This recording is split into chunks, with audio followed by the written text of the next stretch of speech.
Bonjour, je suis William Berthemière et je suis chercheur au CNRS. Je suis rattaché au laboratoire Migrinter, l'une des unités de recherche CNRS qui a pu participer au projet e-Diaspora Atlas. Et travaillant dans une équipe de recherche dont l'objet d'étude consiste à comprendre l'évolution des migrations internationales contemporaines, j'ai ainsi pu tenter l'expérience d'une nouvelle manière de réfléchir à mon domaine de recherche en m'intéressant aux outils de ce programme e-Diaspora Atlas.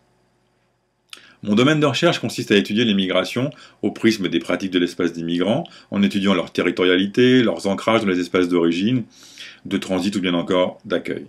Ce type d'étude m'a conduit à m'intéresser aux diasporas, et plus particulièrement à la diaspora juive, comme vous pouvez le constater en consultant la session sur la diaspora juive francophone que j'ai pu proposer dans ce programme. Mais dans cette session consacrée à la population française résidant à l'étranger, c'est une toute autre approche que j'ai souhaité adopter.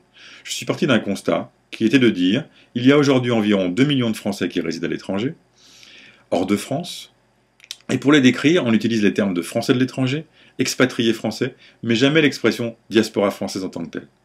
Dans une publication parue il y a une dizaine d'années, l'un des spécialistes français de l'étude des diasporas, Michel Bruno, avait écrit « Les expatriés ne forment pas, à proprement parler, une diaspora ».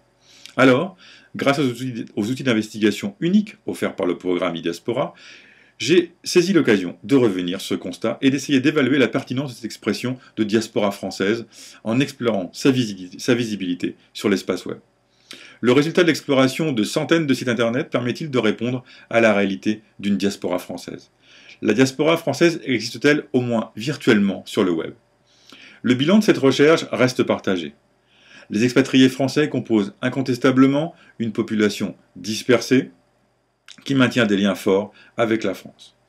Mais au-delà de ce constat, mobiliser la notion de diaspora pourrait être pensé comme abusif dans le sens où c'est avant tout l'État français, à travers son administration, et notamment la MFE, la Maison des Français à l'étranger, qui maille l'espace web et donne ainsi cette cohérence de groupe qui fait communauté. Et d'une certaine manière, c'est un résultat à part entière. L'administration française souhaite valoriser la présence française à l'étranger et inscrit donc ses actions dans la perspective d'une structuration diasporique.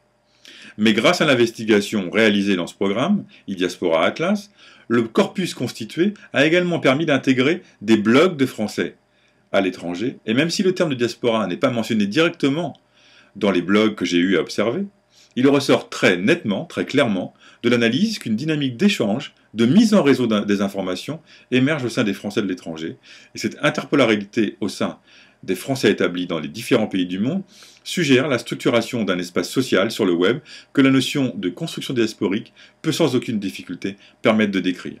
Alors parlons d'une certaine manière d'une diaspora française en émergence, et je vous invite à consulter le corpus constitué pour mieux comprendre ce fonctionnement de la diaspora française contemporaine.